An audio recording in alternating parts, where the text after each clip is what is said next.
Assalamualaikum warahmatullahi wabarakatuh, masyarakat Kendal yang saya cintai. Sore ini saya sudah bersama Pak Julian, pemilik atau gemologis dari Avianur Game Labs. Ada beberapa pertanyaan yang akan saya ajukan berkaitan dengan batu asli Kendal. Ya, selamat sore Pak Avian, Pak Julian ya.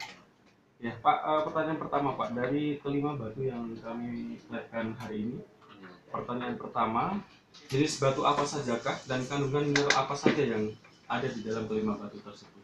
Iya, makasih Pak Mayan. Jadi ini ada 5 sampel yang saya terima di Solo di Pak Farhan. Jadi yang pertama ternyata kita dapat sampel kalsium.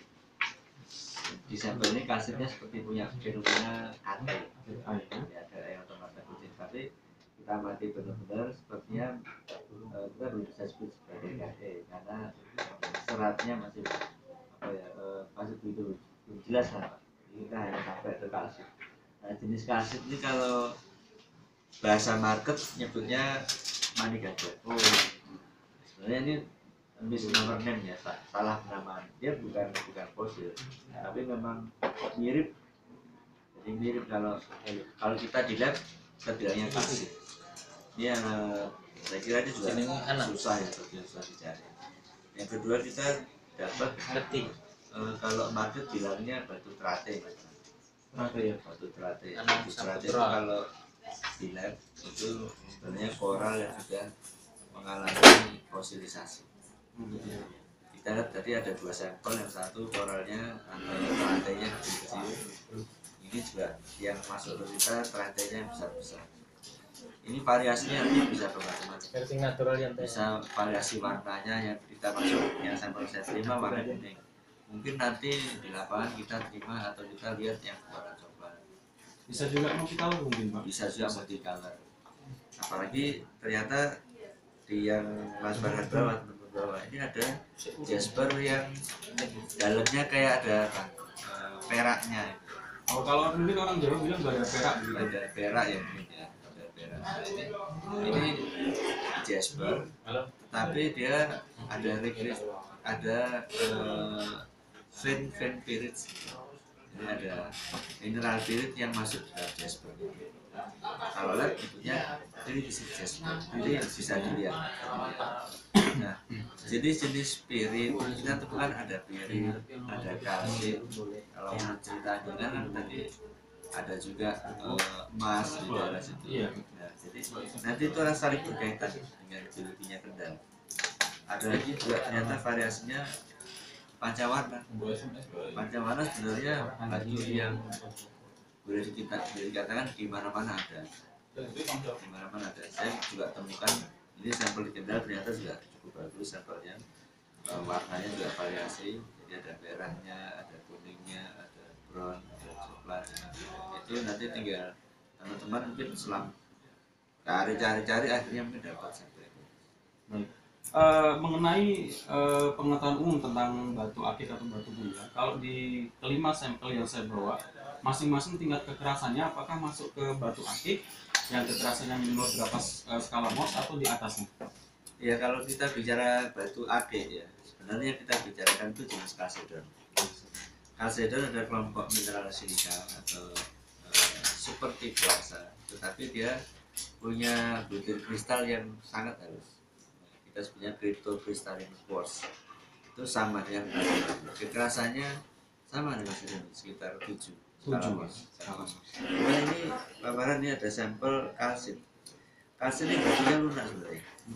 Kalsit ini kekerasannya 3 sampai 4. Tapi memang ada keunikannya ya, kalau teman-teman yang dimaksud pasti tahu ya keunikannya. Ya, kalau di Indonesia sendiri kalsit itu biasa ditemukan di daerah mana?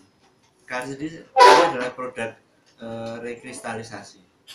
Jadi kalau lihat ceritanya dari yang Pak Farhan cerita tadi, sepertinya daerah Kendal daerah kristalisasi. Jadi seperti daerah Wonogiri atau Sangiran itu juga banyak dapat fosil, orang bilangnya fosil mani gajah ya, tapi sebenarnya itu bukan fosil. Itu adalah rekristalisasi dari kalsium. Jadi menurut saya juga cukup langka kalau dapat di Kendal. orang mungkin kiranya ini dapat dari Sangiran ya. Oh, gitu. Iya. Baik, kemudian pertanyaan selanjutnya nih, umum lah, di Kendal ini kan tidak ditemukan tambang batu, tetapi mengapa Kendal bisa memiliki batu-batu yang bisa istilahnya orang cari dan temukan dan bisa dijadikan sebuah batu yang memiliki keindahan nilai seni? Iya, kalau yang dimaksud dengan tambang ini tambang mineral galian C atau istilahnya mineral ya. Saya belum tahu ya. Di Kendal saya dengar ada deposit emas. Jadi artinya mineralisasinya di daerah Kendal itu mineralisasi yang dikontrol oleh air panas, hidrotermal atau geothermal. Jadi mungkin di daerah Kendal sana kita akan temukan beberapa deposit emas. Nah, saya kira batuan-batuan yang cantik ini berkaitan dengan proses pembentukan emas di daerah itu. Baik, pertanyaan selanjutnya. Di Kendal ditemukan berbagai jenis batuan, contohnya 5 ini. Iya. Nah, apa salah satu langkah yang harus warga Kendal atau Pemkab Kendal lakukan agar batuan ini bisa dikenal umum oleh masyarakat Indonesia dan menjadi primadona masyarakat Kendal? Iya. Jadi ini memang apa ya, saya bilang memang sedang tren dan mungkin setiap daerah sepertinya ingin berlomba mencari batu ikon yang berbeda. Jadi satu yang perlu kita perhatikan tentang kualitas batunya. Jadi sehebat apapun kita berusaha, tapi kalau kita belum dapat batu yang memang kualitasnya bagus, saya kira agak susah ya. Tetapi yang perlu menjadi perhatian bahwa sekarang orang bisa menciptakan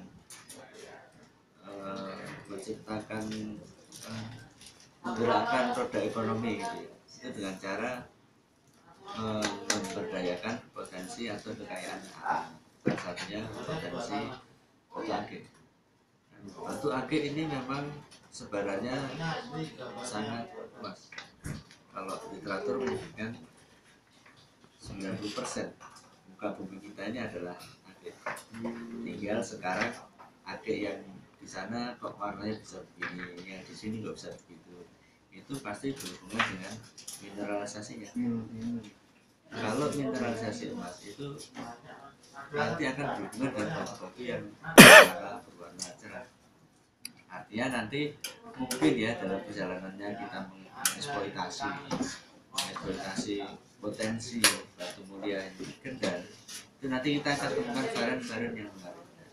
Tapi sementara dari yang 5 sampel ini kalau lagi tren, kita bilang tren ya, yang kalsit. Ini tren, ini bisa kita manfaatkan sebagai entry point-nya, maksudnya. Tetapi silicified coral atau batu teratai itu juga punya mata sendiri. Seperti yang Pak Baran sampaikan tadi, kita ternyata ada sampel di daerah Sulawesi yang batu teratainya kemasukan pirit. Iya. Nah, kita punya jasper yang kemasukan pirit. Boleh jadi nanti kita dalam pencarian itu kita dapat teratai yang mengandung pirit. Kita juga punya pancawarna, multicolor jasper, multicolor agate. Nah, multicolor agate ini pun mempunyai peluang kalau dia kombinasi dengan teratai, nanti teratai atau multicolor coral itu juga nilai tinggi. Hingga sekarang kita pertama yang harus diperhatikan teman-teman di Kendal yaitu tentang branding yang mau di branding yang karena itu teman-teman tahu lah caranya gimana komunitas menggerakkan massa supaya massa concern terhadap batu tertentu, terus kita fasilitasi. Dan fasilitasi bikin pameran, bikin judulnya gitu ya, judulnya multicolor Kendal, mungkin judulnya Trate Kendal. Nah, ini memang dalam konteks membranding, karena batu mulia memang dijual harus dengan branding. Nah, kalau menurut pengalaman Kang Julian sendiri, selama ini kan udah berjuta-juta mungkin batu yang sudah diteliti. Dari 5 sampel yang kami bawa, apa perbedaan mencolok antara 5 sampel ini dan batuan yang lain? Apakah sama atau ada ciri khas khusus? Nah, sementara ini memang saya belum dapat ciri yang khas ya, ciri yang khas yang membedakan dia dengan yang lain.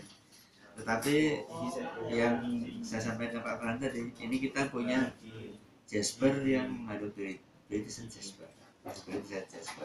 Kita juga punya coral atau trate. Kalau kita dapat trate yang ada biritnya, itu unik. Jadi ketika dua material combine itu kita belum dapat. Pertanyaan terakhir nih, apa kesan Kang Julian terhadap 5 batu yang kami bawa? Singkat Ya. saja. Ya ini bagus sekali Pak Fran. Nanti seperti yang saya sudah bilang, kok punya kalsit ya kita di Kendal. Jadi ini menarik kalau kita bicara biologinya, kita bicara tentang bagaimana terjadinya batu di sana. Kendal menyimpan potensi untuk menemukan jenis-jenis lain yang mungkin tidak kita duga. Gitu Mas. Baik, Kang Julian, terima kasih sekali untuk waktu yang sudah Terima kasih dikasih. sama-sama. Baik, masyarakat Kendal, saya mewakili komunitas Akik Baurusa Kendal, Farhan Satria, melaporkan langsung dari Avianor Game Labs Yogyakarta. Salam ABK, salam Akik mendunia.